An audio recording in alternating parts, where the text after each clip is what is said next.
usually don't do kind of very big, large intros, but maybe you could do like a little bit, tell us a little bit about yourself, about your company, what do you guys do, and then we kind of get started from there. Yeah. So I'm Melissa from Massive Black. I'm the CEO. I've spent my entire career over at Massive Black. I've overseen pretty much every project that's come in through the studio. And I kind of focus on helping develop the creative end and process, as well as maintaining relationships and fostering kind of the creative spirit. Massive Black itself has been around for about 20 years. We're one of the first art outsourcing studios in the video game industry. We've gone through many inceptions throughout our lifetime. We used to run a website called conceptart.org, which kind of helped foster teaching and community. I remember conceptart.org. I think it was conceptart.org, then it was CG Society, and then we got ArtStation, and suddenly everybody was just using that. So I've got like a very broad question for you, but since you've been doing this for your whole career, I think you have an opinion. So, and I have this argument constantly when I'm talking with people who are more on like an engineering side.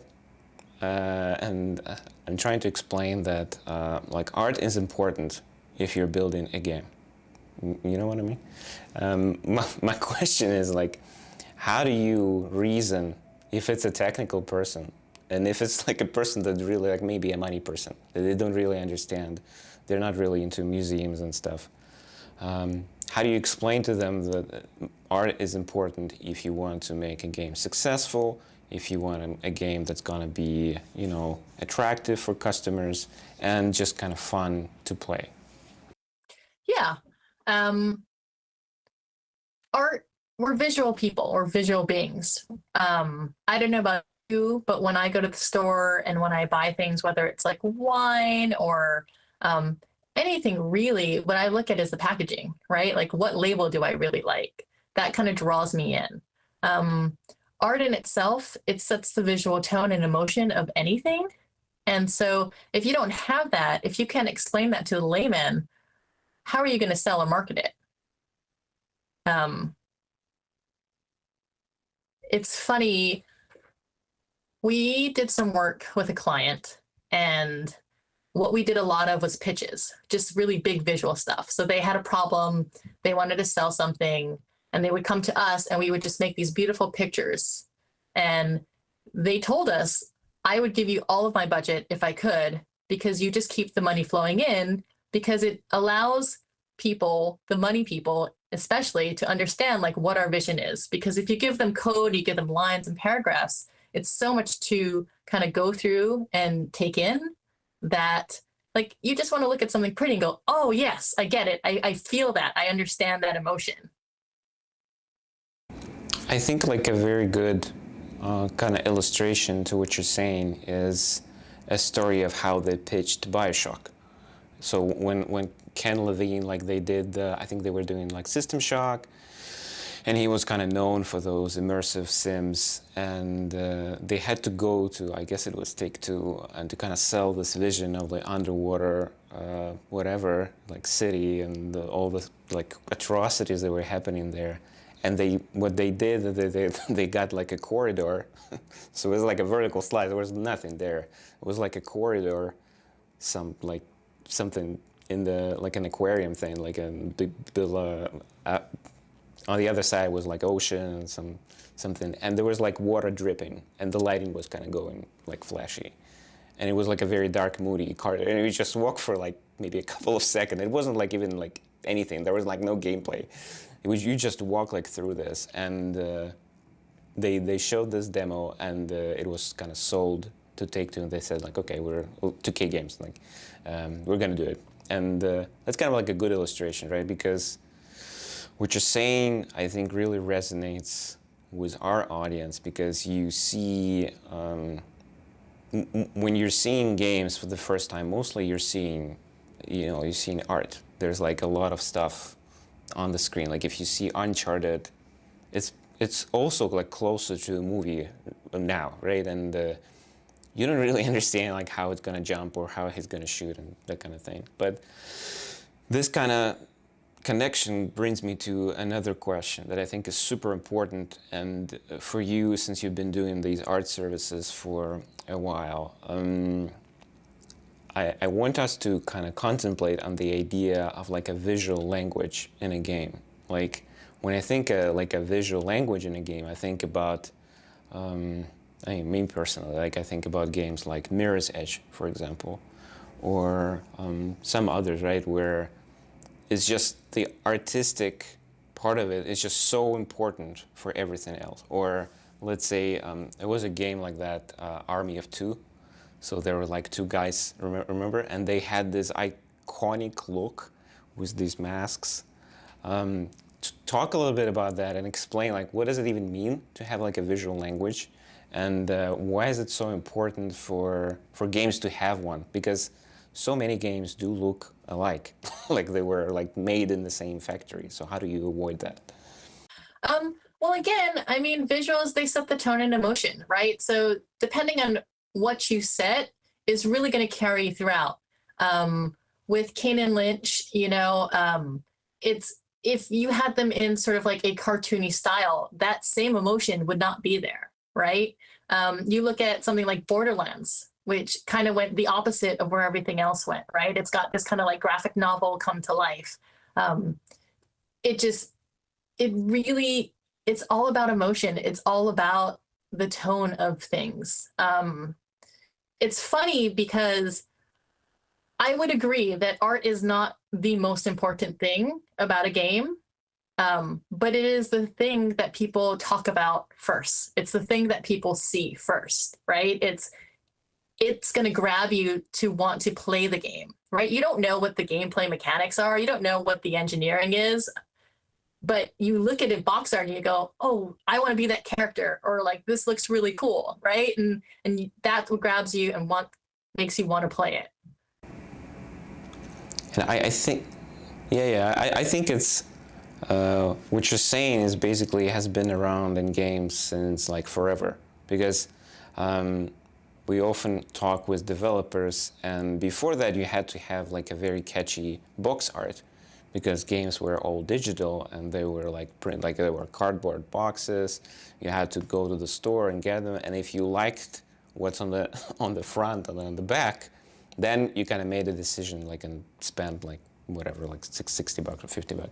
Now I think that kind of all goes to, again, I guess like a Steam screenshot, or like an even yeah, or sometimes did I age like myself by talking about box art? No, it's okay. Like we have like a C-level podcast, I guess. So everybody's.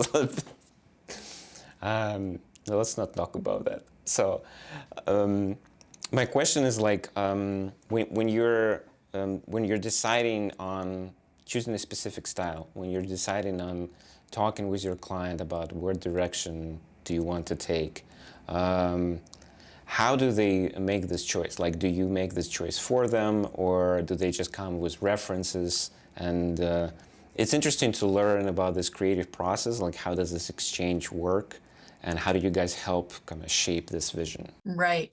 I think it varies from client to client. Some clients are really specific. They know the kind of art style that they want, so they come to us with a bunch of references. And so we kind of take that and we mold it to what we can given their technical capabilities. Other clients really want to explore kind of the breadth from like super stylized to super realistic. And again, they figure out what that tone is that they want to set, and they kind of pick from there. I think a lot of it is really dictated by the technical capabilities, though, right? Because you really can't do something like super photoreal on like a little mobile device. So you have to kind of cheat things. But all in all, it really depends on what the story is and what the tone is that you want to set. I mean, I feel like a broken record here, but it really does just kind of go back to that feeling. So let's kind of switch gears a little bit and talk a little bit about your business in particular. So you're doing art in games, and you've been doing this like for a while. And I mean, not trying to emphasize anything, but the question is, how do you stay afloat in this very competitive business? Because I know art in games, I mean, I can go online, I can, just simple Google search is going to give me like hundreds, if not thousands, of companies from like Malaysia, China, Ukraine, Russia, Australia, anywhere. I have friends like probably all over the globe, and they're doing art outsourcing. How do you stay afloat? How do you make sure that you have a business and you can pay salary, you take a profit? How does it work? Like, what's the secret sauce? I don't know if there is a secret sauce. I think what it boils down to is we genuinely love what we do. We are visual beings. We love consuming media, so we explore it, and from that we have a greater understanding of what it is. And honestly, a lot of it is we've built relationships up over our 20 years. So we have old clients and old friends that, call us up and they go start a new game studio and they're like, hey, what are you guys doing? Can you help us out with this? So it's a lot of really old connections that we kind of just keep around because we tend to do good work. So when you are talking about the clients that you have and maybe new clients, did you see any change over those years, like when people first started working with you and how they're working with you now? I'm not talking just about how much they trust you in terms of like, creative decisions, but overall, do you feel like maybe tastes are changing or requests are getting more elaborate, that kind of stuff? Yeah. So when we started, outsourcing was completely new, and a lot of studios honestly didn't know what to do or how to work. And so we were kind of building this thing together. And it was a little haphazard, right? You had to work with an art director and an in-house team, and like, how does that balance? Now things are way more regimented. Everybody understands kind of the process, where you want to be. So that's fantastic. In terms of taste, they have completely changed in the past, 2 decades. I think we started out with very big-breasted women, like so many superhero heights, and it was basically all white male, white female. Now you have just like a plethora of different characters that you can choose from. Nobody wants the big-breasted woman anymore. They want something a little bit more realistic. They want all different shapes and sizes, all different colors.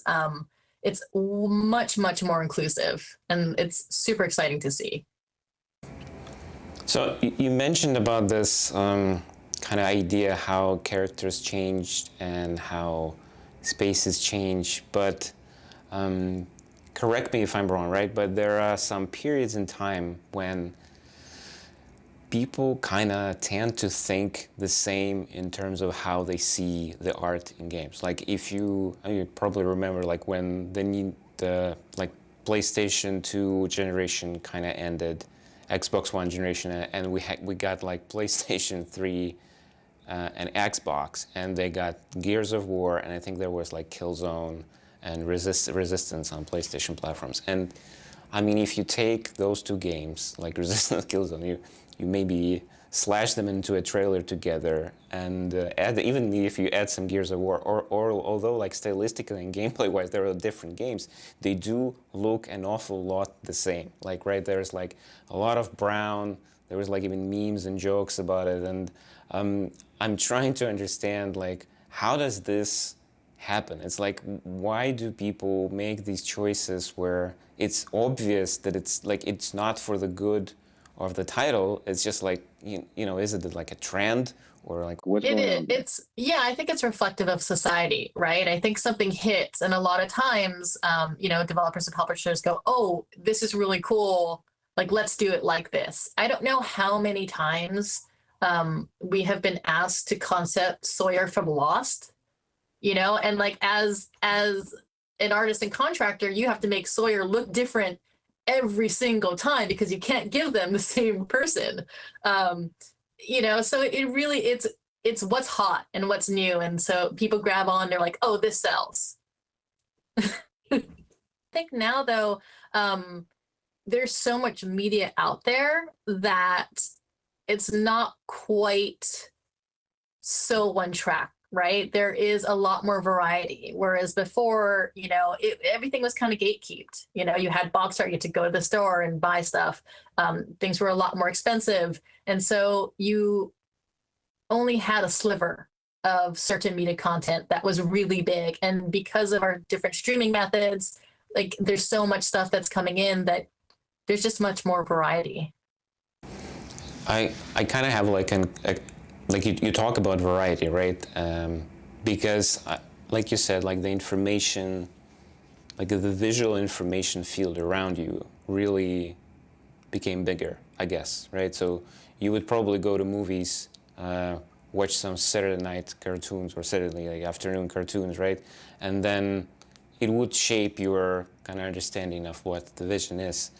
But now you have a lot of references, you have different stuff, and I guess my favorite example is when they show this show Squid Game on Netflix, where they have like those jumpsuits and the PlayStation logo for like their masks, and then if you dissect it, right, you see that there are references from like another Netflix show, right, and and a PlayStation iconographics and stuff like that. And you mentioned like you had to do Sawyer from Lost like for hundreds of times, which I guess is like just like an average kind of rugged male character. They don't really know, like they can go outside, probably it's gonna be Sawyer. And my question is like when you're working with these references, when you're trying to get this or that, how do you not kind of repeat yourself? Like that's the biggest question I guess every artist has, right? How do you not make like another whatever? Like how do you bring some personality to it or change it and make it your own? Yeah. I mean, you want everything to be unique, really, not just because of legal reasons, obviously, but you don't want everything to be the same. And so as a company, we've always tried, even with the same references, to like change things up slightly or differently, but give them the general, rugged man. But I think it's probably just a matter of like artist integrity, right? And wanting something different and wanting change. It is a unique challenge to be able to draw the same thing in 100 different ways. So when you talk about this, like the same thing in 100 different ways, so how do you manage this with a team of creatives? Because I know a lot of guys who work at companies, let's say, like Wargaming, or somebody who's doing like, I'm not gonna name like the companies, but they're doing like a series about a certain like action game, and it's basically the same action game every couple of years, and they just get tired of like doing tanks, or they're tired of creating hard surface for guns, or like how many materials for metal do you need to create, or like asphalt or something, right? The question is like how do you try to manage them, and especially as like an outsourced company, what are like the levels that you use to push them in this direction, the other direction, so they don't kind of burn out? Yeah. So we let them be creative, right? We let them be themselves. So we're not going to push somebody who really loves and only does characters to do like environments or tanks, for example. We want to be able to nurture who they are, and play to their strengths so that they produce something that inspires and informs and something that they can be proud of. And it's really about knowing who they are and having open communication with them, and not making them do that piece of art that they don't want, right? And you can tell when an artist is struggling after the 5th iteration that the art director is like, hey, change this, and they're just like, oh my God, and you have to like let them step back, have somebody else come take it, and have a breath to just settle down and regenerate their creative juices. But we really just try to kind of find the best fit. So it's like this is, I guess, is the art of management, right? Because you need to find kind of the right person for the right job. And I'm going to give you an example. So I work with designers, but the designers who do like, web stuff. And, they do like banners for 80 level, and they do them, and then suddenly one day they say like, oh, I can't do this anymore. Like, I'm not going to work for you. And I'm like, why? Like in my universe, it's like, well, yeah, it's like repetitive. Maybe it's not the most creative stuff, but it pays. Like, and you probably do it faster, right? So you don't really spend that much time. But those guys, they're like, they just don't want to do it. They're like very particular about, because it's I guess from my perspective, I'm not really that super creative, right? And for me, it's just work, right? And for those guys, they're like, oh no, it's like, how do you work with that? Like, it seems like the most anti, not really something that you can manage. It's like the passion or your own inner feelings, or like. I mean, it, I think it has to do, I agree with passion. We always try to keep the lines of communication open, right? So, with your designer, if he would have come to you and been like, hey, this is really bogging me down, like it's really killing my creative juices, like, is there something we can do? For our artists, we've had to step in with an art director client and our artists and be like, what's going on? How are you feeling? Are you okay with this process? And trying to work it out with the art director and be like, hey, this is not really working. Like, can we try something else? Maybe it is the art director is expecting something different, right? So their expectations aren't being matched. Our artists' expectations aren't being matched. And at that point, you kind of step back and you go, okay, well, if this really isn't working out, then let's step back and try and move on, right? Find a different fit, figure out a different process, because our goal is really just to make everybody happy at the end of the day, right? You get happy artists, you get great work. You get happy clients, you get more work.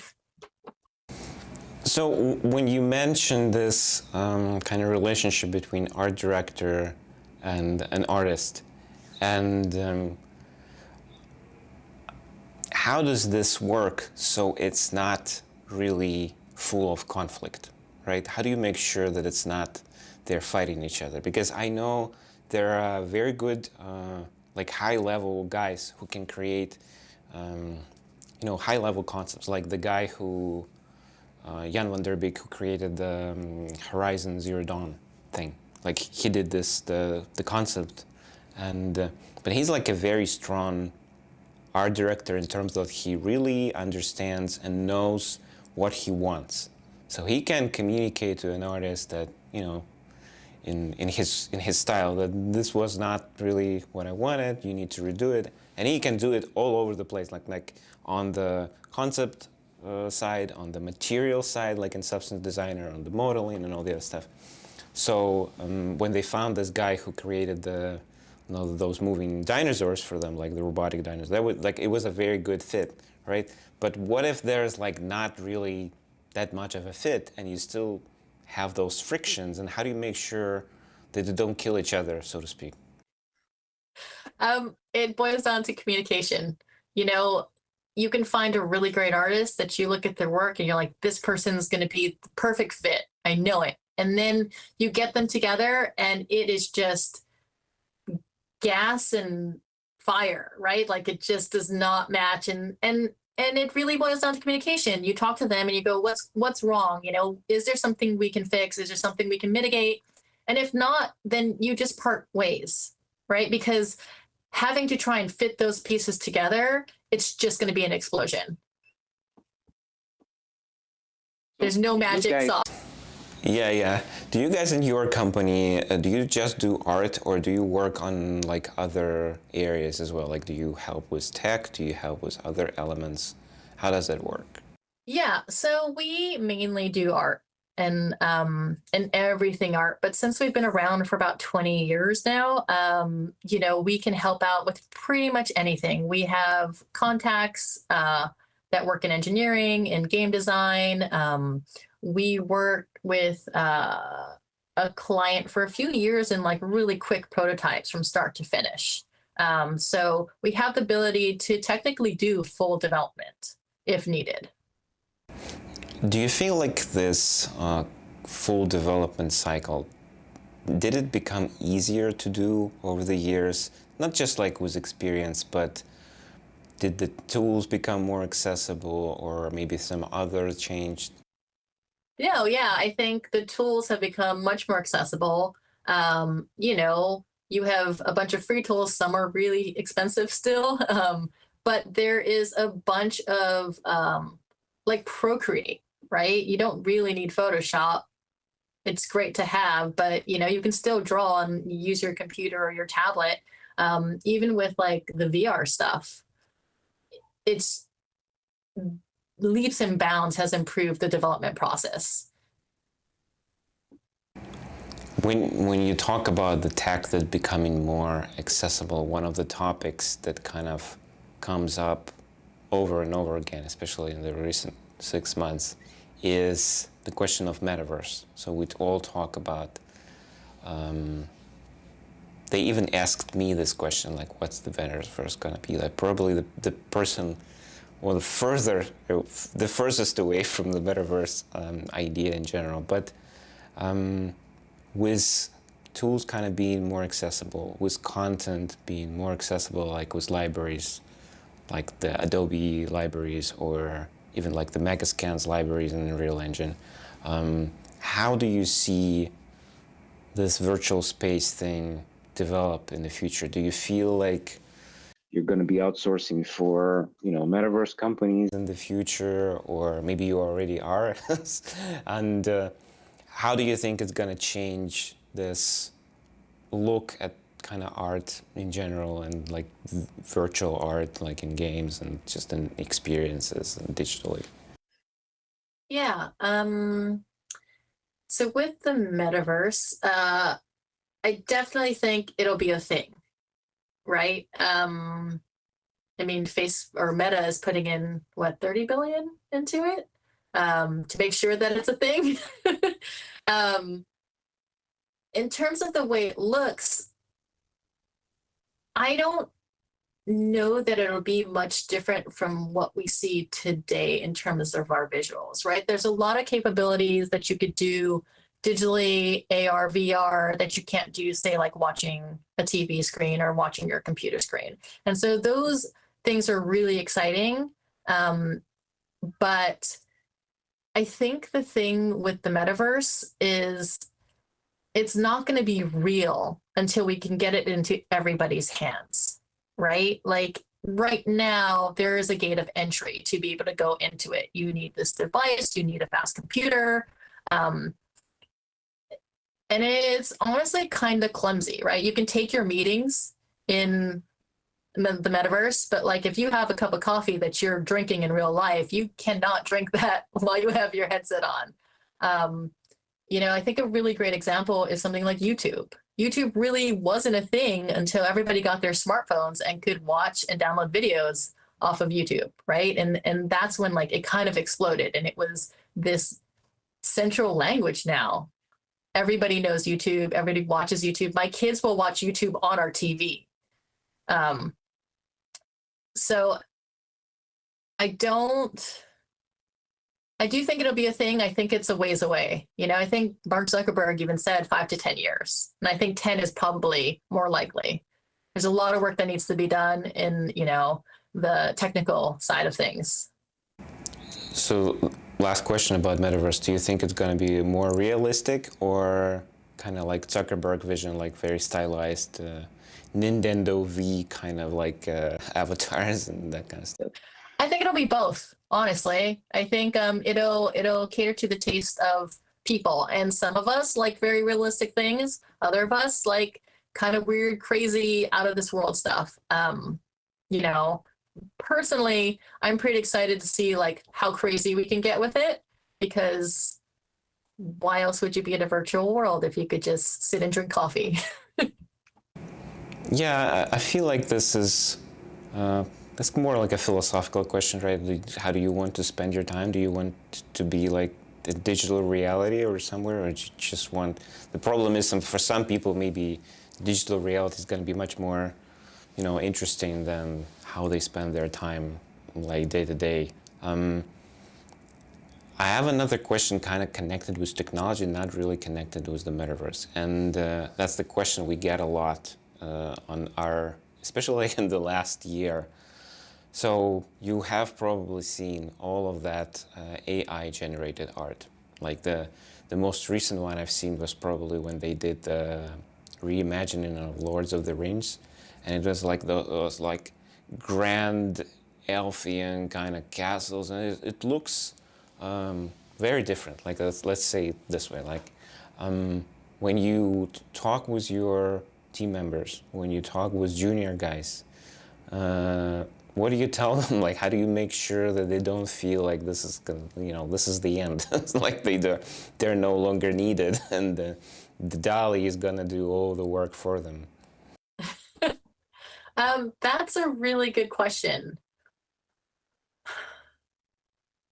AI, I think, can go so far, right? I don't think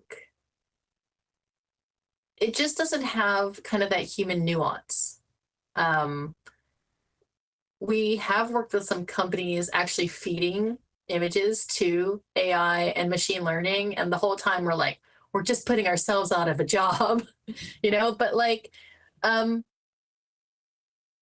there are just aspects that a computer can't pick up, right? If you want like a scene set in at the Eiffel Tower with people drinking coffee, et cetera, they'll get the general things for sure, right? And they can do a really great job at that.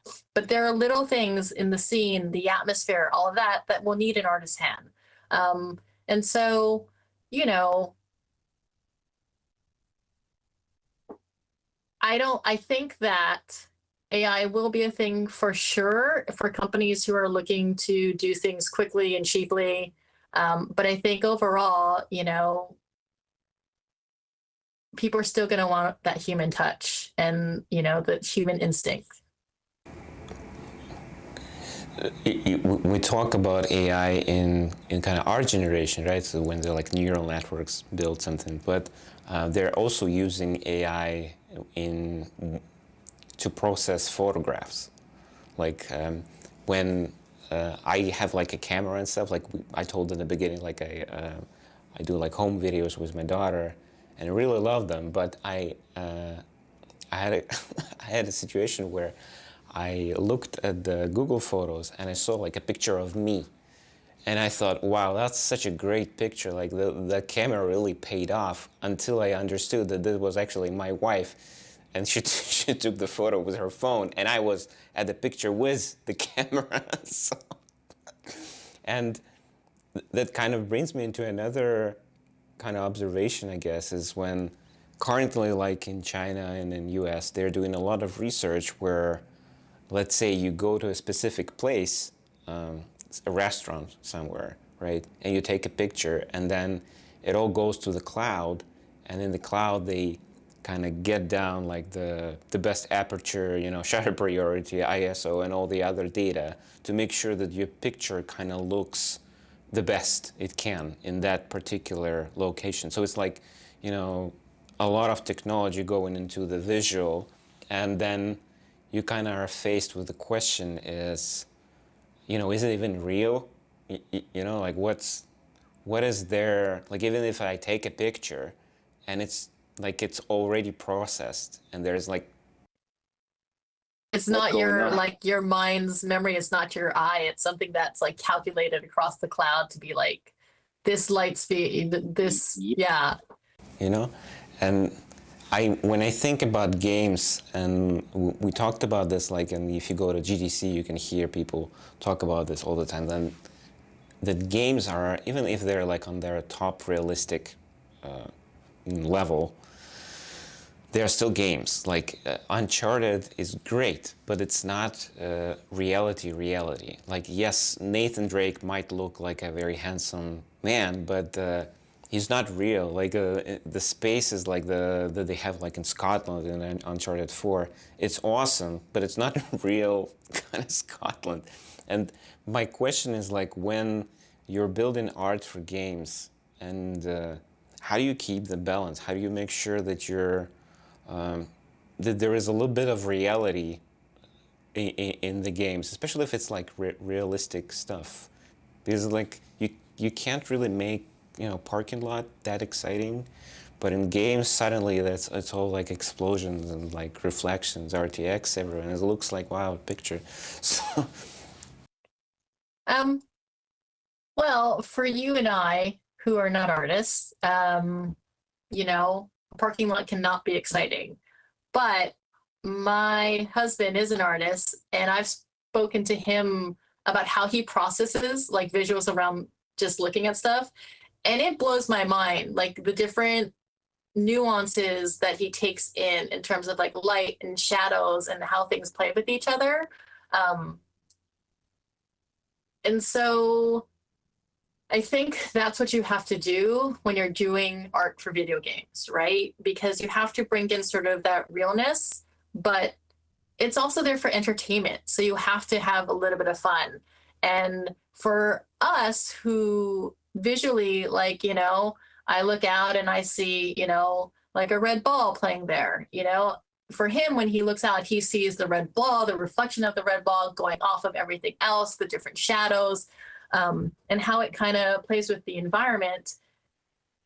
That's, I think, what you need to translate, and how we kind of make it fun but also realistic.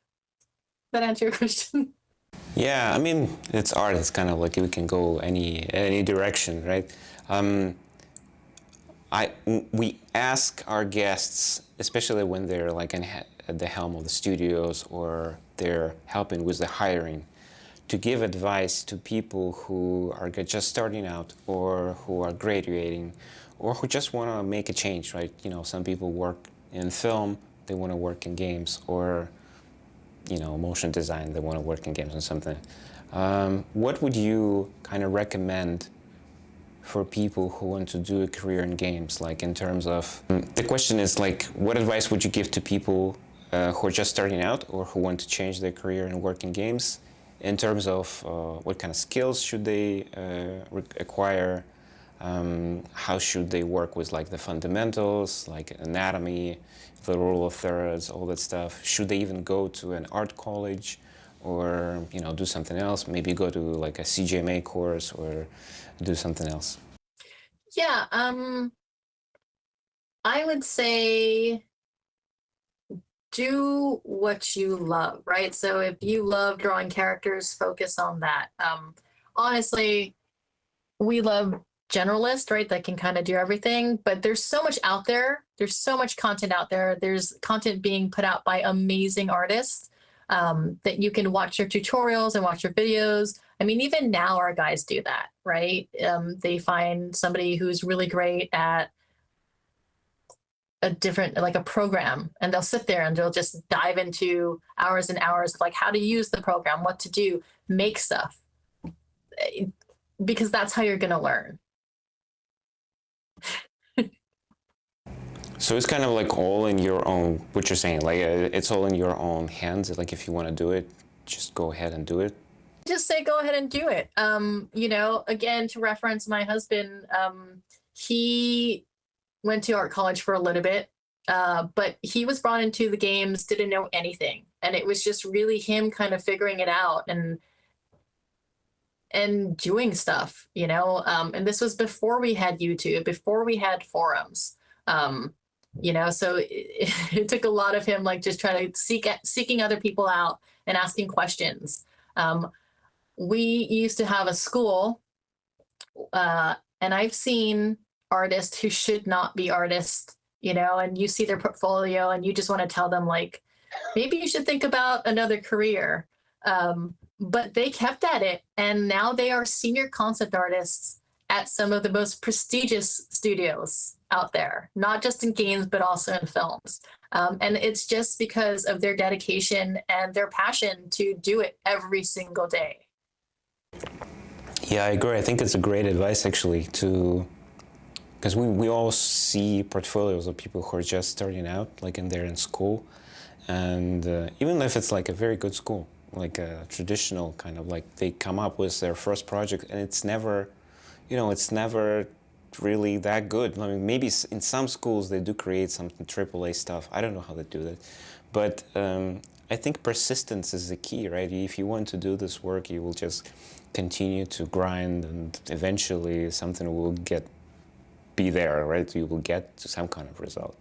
For All right. us, oh, I was going to just add one more thing. When we look at portfolios, we look at the breadth of work, right? Like what we want to see is not just your student portfolio that your college gave you to do. Like we want to see that you've taken it on your own and you're doing work aside from that, because it shows us this passion other than like, yes, I did this assignment. So just a little tip. All right, cool. Well, Melissa, I thank you so much for joining us today. It was a pleasure. We'll add the links to your studio website in the description to our YouTube video. Hopefully, if people will find it useful, you can go there. Maybe there are some open positions so they can try their luck. Yeah, awesome. Thank you. Thanks for the opportunity. Great speaking to you. Thanks for enjoying another episode of the 80 Level Roundtable podcast. Check out upcoming episodes on the 80 Level website at 80.lv. Join our career site at 80.lv/RFP. And share our podcast with friends and on your social networks.